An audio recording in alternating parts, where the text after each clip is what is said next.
एक मोची था, मोची मोची समझते हैं ना, जूती सिलने वाला।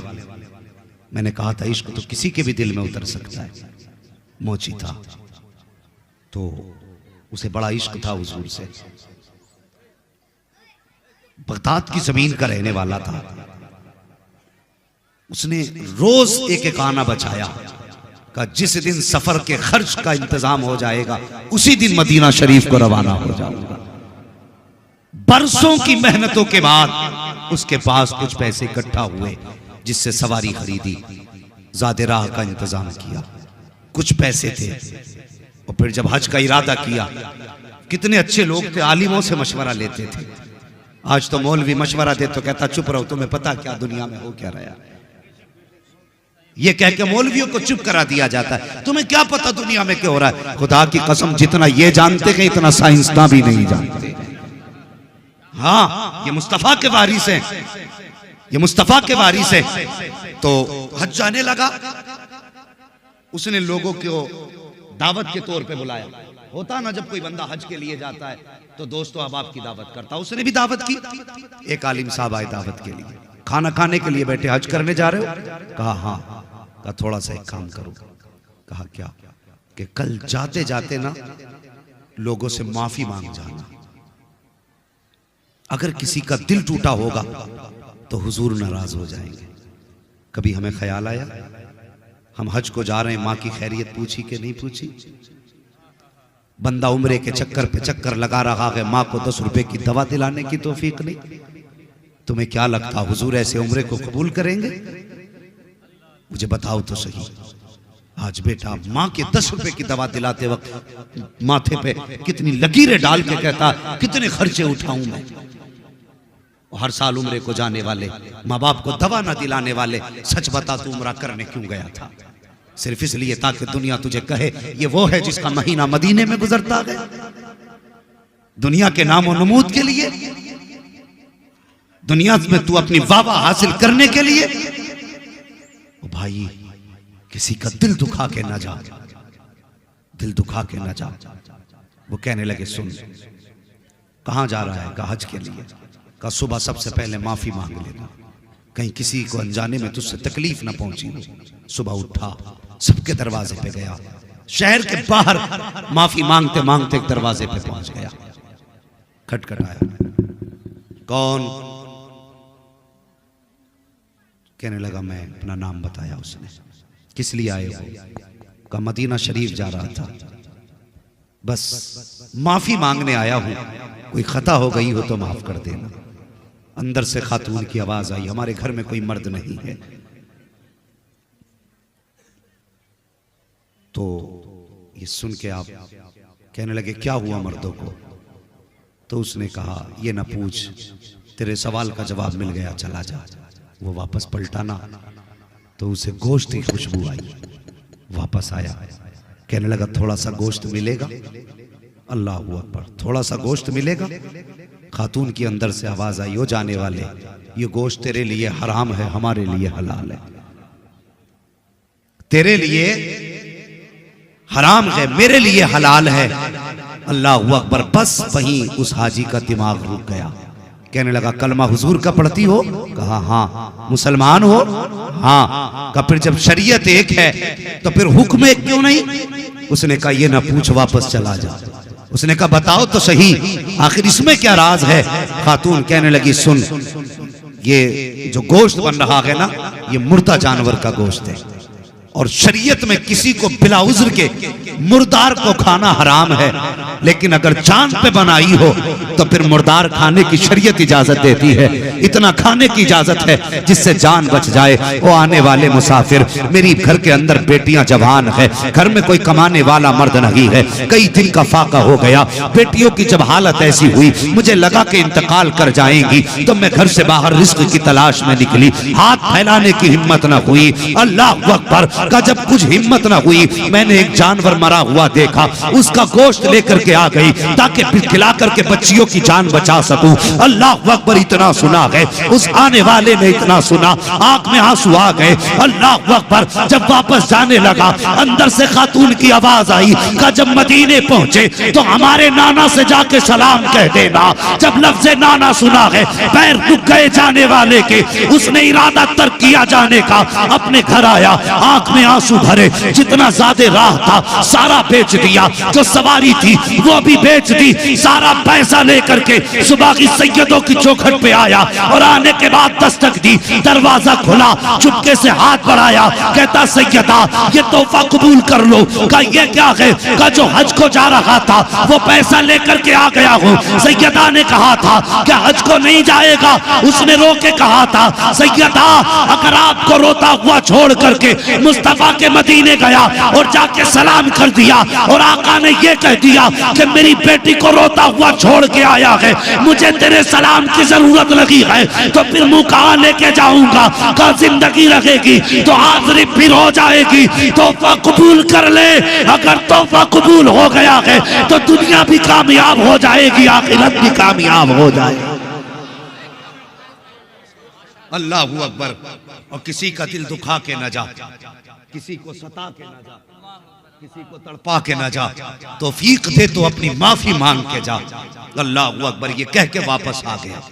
जब घर आया बीवी कहने लगी सरताज तुमने सितम कर दिया। कहा क्यों? कहा वहां तो नसीब से लोग जाया करते हैं और तुमने जाते जाते जानबूझ के सफर खत्म किया। पूरी कहानी बीवी को बता दी, लेकिन गांव वालों को क्या बताता, मोहल्ले वालों को क्या बताता? राज था मुस्तफा की बेटी का, किससे खोलता, किसे बताता कि मैंने हुजूर की बेटी को अपना पैसा दे दिया? हिम्मत ने जवाब दे दिया, चुप होके बैठ गया।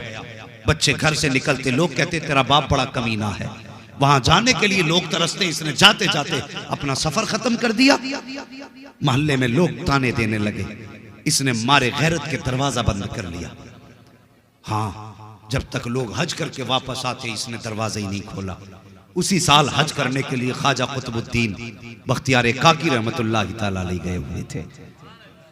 हाँ, जब आने की रात आई ना वापसी की, तो जो आपके साथी थे कहने लगे हजरत चलें शॉपिंग कर लें, कुछ सामान खरीद लें यादगार के तौर पे। आप कहने लगे जाओ तुम्हें सामान खरीदना है खरीद लो। हाँ, बख्तियार का अपना मानना यह है ये आज आखिरी रात है, काबे के सहन में बैठ के गुजारूंगा, खुदा जाने दोबारा ये हरम देखना नसीब हो के ना हो। ये कह के हरम शरीफ में इबादत के लिए बैठ गए। रात के दोपहर 2 हिस्से गुजर गए। आप फरमाते हैं कि आसमान से 2 फरिश्ते उतरे और आपस में बातें करने लगे। कहा इस साल कितने हज करने लोग आए हैं? एक कहने लगा 2 लाख लोग आए हैं। अल्लाह ने कितनों का हज कबूल किया? तो एक फरिश्ता कहने लगा इस बार अल्लाह ने सबका हज कबूल फरमा लिया है। अल्लाह अकबर। दूसरे ने कहा आखिर इस बार अल्लाह ने सबका हज कबूल कैसे कर लिया? तो वो कहने लगा कि एक ऐसा भी हाजी है जो हज करने नहीं आया, लेकिन अल्लाह ने उसकी बरकत से 2 लाख लोगों का हज कबूल फरमा लिया। ख्वाजा कुतुबुद्दीन बख्तियार काकी कहते मेरे दिल में हसरत जाग गई। ऐसा कौन है जो चल के मदीने तक ना आया, जिसने हरम का तवाफ भी ना किया, और उसके आए बगैर उसकी बरकत से अल्लाह ने 2 लोगों का हज कबूल कर लिया।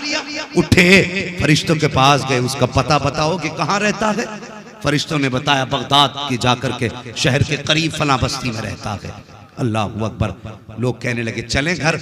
आप फरमाने लगे घर बाद में जाऊंगा, रब के महबूब बंदे की जियारत पहले करके आऊंगा। आपने सफर किया और उस बस्ती में पहुंचे जहां का हवाला फरिश्तों ने दिया था। आपने जाके नाम बताया, इस नाम का इस नाम का कोई शख्स आपकी बस्ती में है। लोगों ने कहा क्या करोगे? कहा मुझे उससे मिलना है। कहा आप उससे मिलोगे? उससे बड़ा बदबख्त तो कोई हो ही नहीं सकता। इतना सुना आपकी आंख में आंसू आ गए। फरमाने लगे लोगों तुम नहीं जानते उसके बारे में जितना मैं जानता हूं। उसे गाली ना दो। कहा हजरत जी बात गाली की नहीं, ये वो बदबख्त है जो मंजूरी के बावजूद ना गया, उसे गाली न दे तो क्या कहे।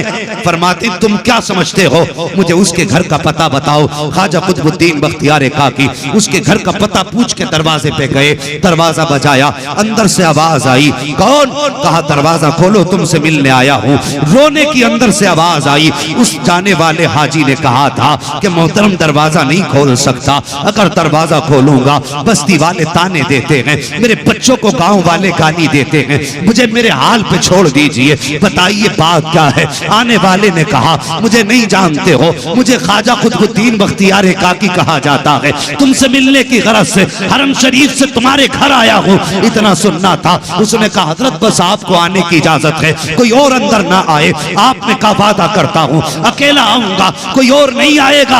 अल्लाह अकबर। जैसी आपके कहने पर दरवाजा खोला गया, आप अंदर गए, उसके कदम चूमना चाहते थे और यार चीख निकल गई। कहने लगा हजरत मैं पापी हूँ, लोग कहते हैं आप मेरा कदम क्यों चूम रहे हैं। इतना सुनना था। बख्तियार काकी कहते हैं बता तो सही कौन सी नेकी करके घर में बैठा है, कौन सी इबादत तूने की है जिसके बदले में अल्लाह ने 2 लाख हाजियों का हज कबूल फरमा लिया है। इतना सुनना था। चीख निकल जाती है। रो के कहता हजरत जी ये बात दोबारा मत कह देना, अभी तो गांव वाले गाली दे रहे हैं, फिर घर में आके मारेंगे, ये कैसी बात आपने कर दी है। आप फरमाते हैं सुन, मैंने अपने कानों से सुना है, खुदा ने तेरी बरकत से 2 लाख हाजियों का हज कबूल फरमा लिया है। इतना सुनना था। रो के कहता हजरत वापस चले जाएं, मेरी बस्ती में किसी को ये बात न बताना कि अल्लाह ने मेरे इस अमल के बदले में, मेरे इस नेकी के बदले में, मेरे हज के बदले में 2 लाख हाजियों का हज कबूल किया है। उसने कसम देकर के वापस किया, मगर ख्याल था या अल्लाह ये क्या हो गया, मैं तो हज को भी नहीं गया, मेरे बदले में, मेरे सदके में 2 लाख हाजियों का हज कैसे कबूल हो सकता है। ये सोचते सोचते आंख लगी है। ख्वाब में मुस्तफा तशरीफ ले आते हैं। अजीब मंजर था। एक बादल मदीने की जमीन से उठा और गुलाम के आंगन में बरसा और नूर की बरसात में जो चांद चमका था, दुनिया अब्दुल्ला का लाडला कहती है, फातिमा का बाबा कहती है, जैसी वो चांदनी छटी है हुजूर का जलवा सामने था। गुलाम बिस्तर से उठा, कदम पकड़े, मदीने वाले आने की जहमत कैसे की है। हुजूर इशारा कर देते, मैं उड़ के आ जाता। मुस्तफा फरमाते हैं तूने हज जाते वक्त अपने हज का सारा पैसा मेरी बेटी के कदमों पे लौटा दिया, और जब बख्तियार काकी ने बताया तुझे यकीन नहीं आ रहा था, सोन उसकी बात की गवाही देने मदीने से मोहम्मद चल के खुद तेरे घर तक आ गया है।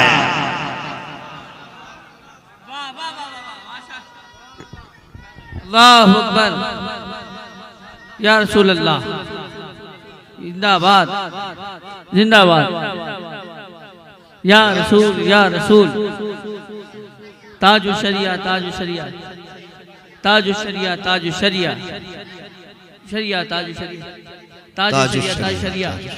या इश्क तेरे सदके जलने से छुटे सस्ते, जो आग बुझा देगी वो आग लगा। क्या कहने, माशाअल्लाह। क्या ये इश्क की आग लगी है हमें।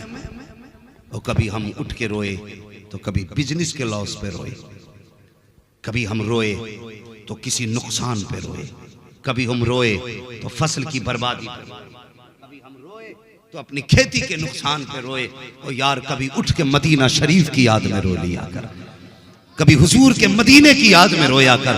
खुदा की कसम जिस दिन ये इश्क पैदा हो गया ना, खुली आंखों से तुझे मदीने वाले मुस्तफा का दीदार हो जाएगा, हुजूर का दीदार घर बैठे बैठे हो जाएगा। हाँ, ये वो लोग थे जिन्होंने बिंदे के हुजूर से इश्क किया, जिन्होंने बिंदे के हुजूर से प्यार किया।